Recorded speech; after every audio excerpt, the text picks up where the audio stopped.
Jangan lupa disebutin. Assalamualaikum warahmatullahi wabarakatuh. Saya Krisna Bakti Negara, perwakilan dari kelompok 6 Ekonomi Produksi Perikanan, ingin mempresentasikan konsep optimalisasi produksi dengan input ganda. Yang pertama ada Putri Zahra Maulida, yang kedua ada saya Krisna Bakti Negara, yang ketiga ada Gus Riyadi, dan yang keempat ada Septia Nabila Mulyawati. Baik, untuk yang pertama akan saya jelaskan tentang ISO cost atau budget line. ISO cost adalah kurva yang menunjukkan kombinasi dua faktor produksi dengan biaya yang sama. Kombinasi penggunaan ciri-ciri kurva ISO cost sama dengan budget line atau kurva garis anggaran. Dalam teori perilaku konsumen, untuk menghemat biaya produksi dan memaksimumkan keuntungan, perusahaan harus meminimumkan biaya produksi. Untuk itulah garis biaya sama atau ISO cost dibuat.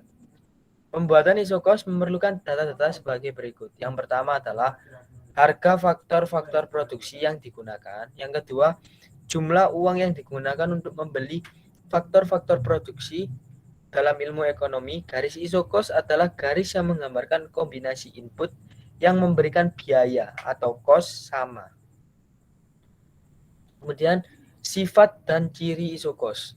ISO cost memiliki sifat dan ciri seperti garis anggaran pada teori konsumen. Kemiringan ISO cost sama dengan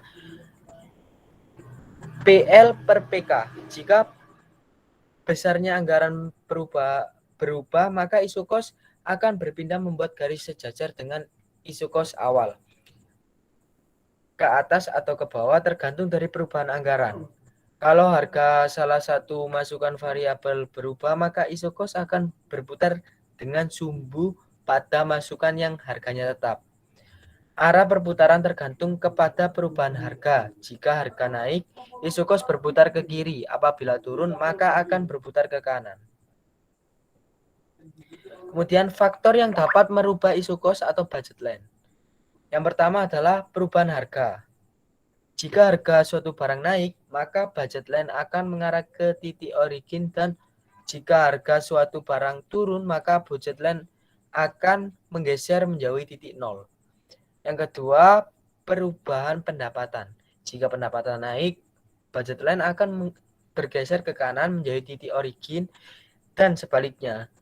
Seorang konsumen akan mencapai tingkat kepuasan maksimum dengan syarat bahwa dia mencapai titik di mana budget line menyinggung indifferent kurva. Dengan diketahui cita rasa konsumen atau yang ditunjukkan oleh kurva kepuasan sama dengan IC per indifferent kurva, dan berbagai gabungan barang yang mungkin dibeli konsumen yang ditunjukkan oleh budget line, dapatlah sekarang ditunjukkan keadaan di mana konsumen akan mencapai kepuasan yang maksimum.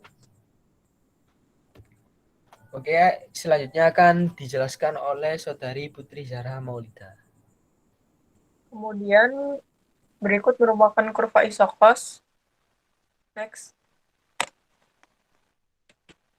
Penjelasan kurva ISO cost atau budget line. Pada kurva ISO cost sebelumnya, kita melihat garis-garis miring. Garis-garis tersebut merupakan garis kurva ISO cost.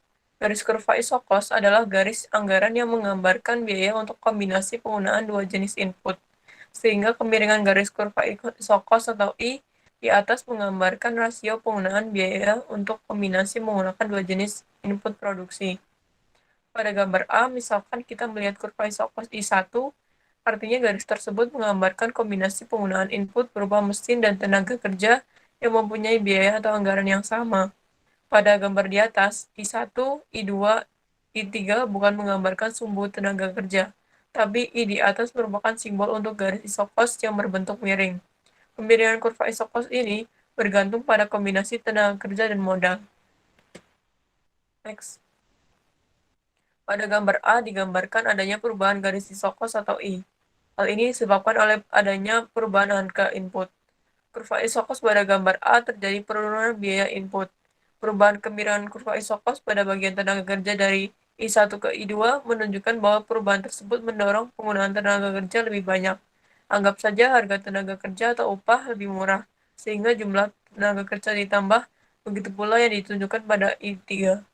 Pada gambar B, terlihat ada tiga kurva isokos, yaitu I1, I2, dan I3. Pada gambar ini diilustrasikan terjadi perubahan kemampuan anggaran.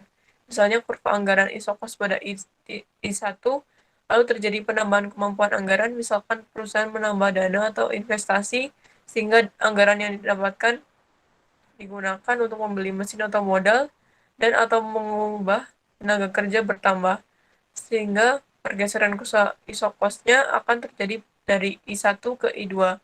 Bila anggaran perusahaan ditambah lagi, maka garis isokos akan berubah ke I3.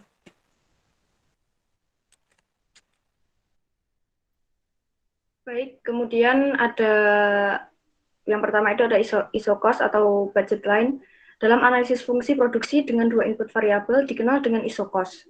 Nah, isokos tersendiri itu merupakan kurva yang menunjukkan berbagai kombinasi antara dua input berbeda yang dapat dibeli oleh produsen pada tingkat biaya yang sama.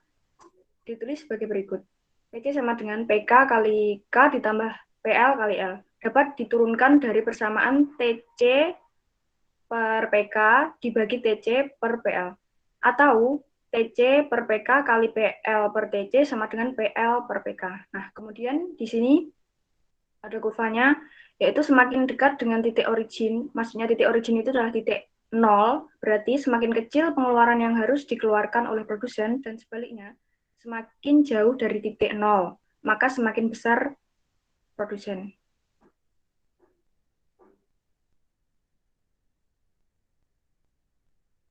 Baik, untuk selanjutnya akan dijelaskan oleh Gus Riyadi.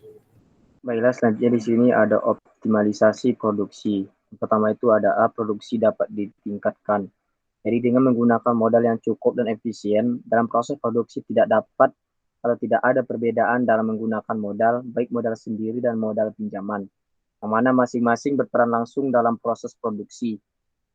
Jadi modal tersebut dapat digunakan untuk membiayai operasional perusahaan seperti pembelian bahan baku, bahan penolong maupun membayar tenaga kerja. Adapun persyaratan tersebut sesuai dengan pendapat Board 1991 bahwa kenaikan biaya operasional termasuk biaya tenaga kerja harus diikuti dengan kenaikan harga barang hasil produksi. Karena semakin banyak jumlah tenaga kerja yang digunakan, semakin banyak pula jumlah barang yang dihasilkan. Sehingga kenaikan hasil produksi dapat meningkatkan jumlah modal dalam suatu perusahaan.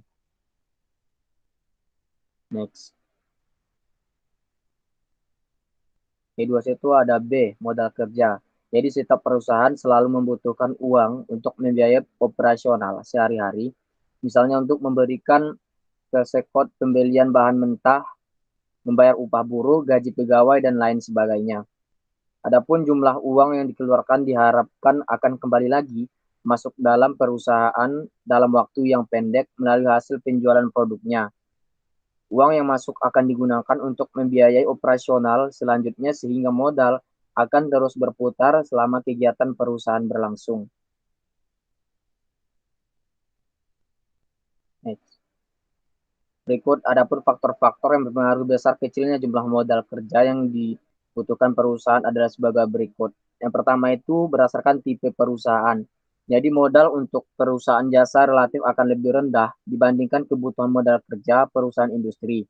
Bahkan di antara perusahaan industri sendiri kebutuhan modal kerjanya tidak sama. Yang kedua, ada waktu yang dibutuhkan. Jadi untuk memproduksi atau memperoleh barang yang akan dijual serta harga persatuan dari barang tersebut. Yang ketiga itu ada syarat pembelian bahan atau barang. Dengannya syarat pembelian barang atau bahan dasar yang akan digunakan untuk memproduksi barang sangat mempengaruhi jumlah modal kerja yang dibutuhkan oleh perusahaan yang bersangkutan. Next.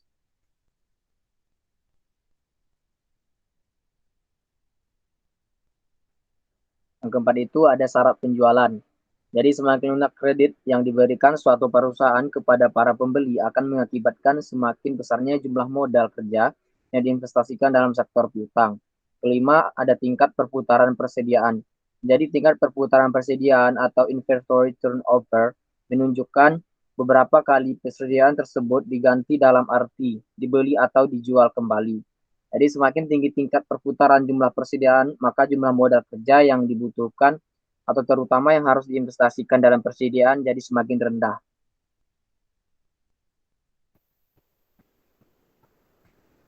Next. Teknologi.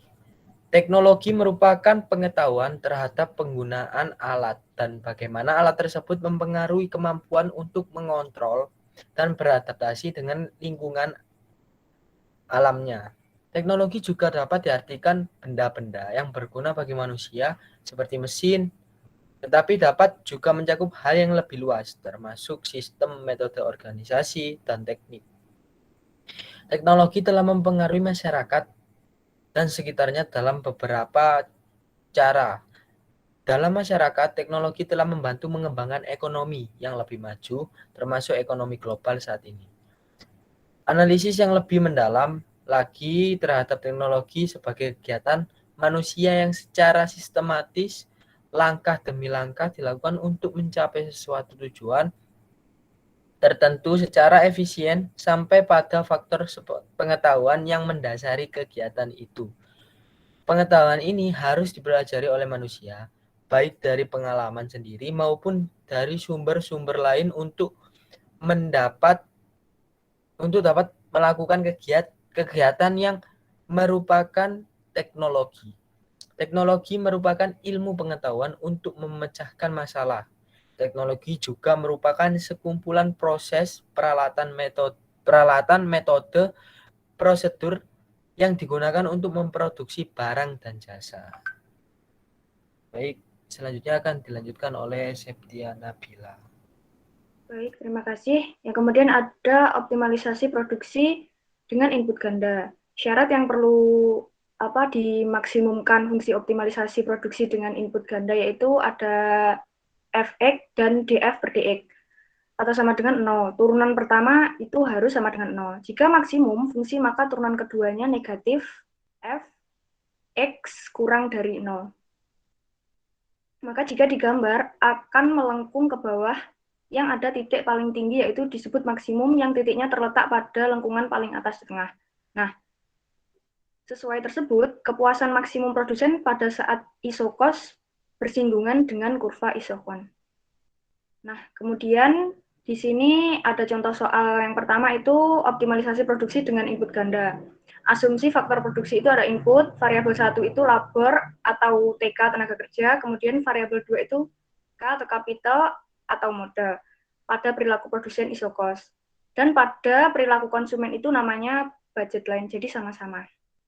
Contoh soal produksi pada bakso. Nah, di sini tuh ada anggarannya itu 10 juta, kemudian modal kerjanya itu 2 juta, upah tenaga kerjanya itu 1 juta. Nah, di sini dapat kita lihat pada tabel ada money. M itu 10 juta kan, nah itu 10 juta itu dari 10 dikali 1, 10, kemudian modal kerjanya itu kan 0 dikali 1 sama dengan 0. Kemudian monenya itu adalah 10 juta. Nah, yang kedua itu ada upah TK atau L-nya itu 6.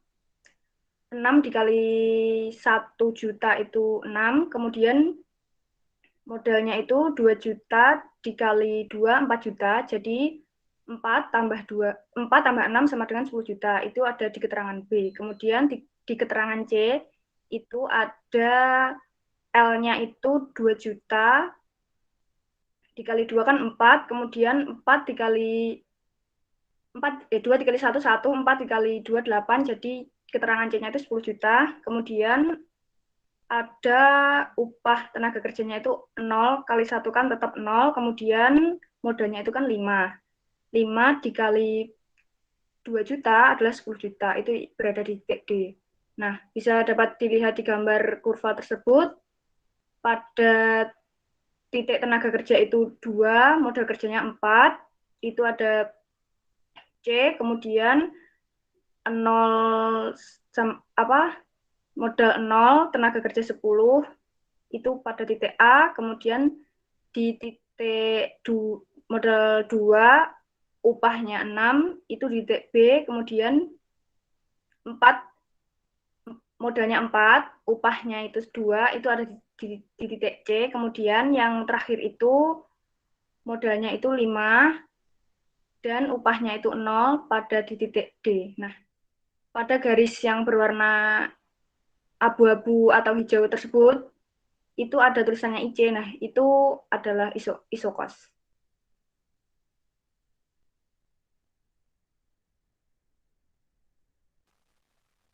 Kemudian contoh soal dan pembahasan. Soal yang kedua yaitu upah tenaga kerja pada sebuah perusahaan adalah 4 juta per tenaga kerja dan biaya modal sebesar 8 juta per unit, sedangkan jumlah dana uang yang tersedia adalah 160 juta. Kemudian, buatlah fungsi dan kurva isokosnya. Kemudian jawab, menentukan fungsi isokos. C sama dengan PL kali L tambah PK kali K kali K. Kemudian 160 sama dengan 4L tambah 8K.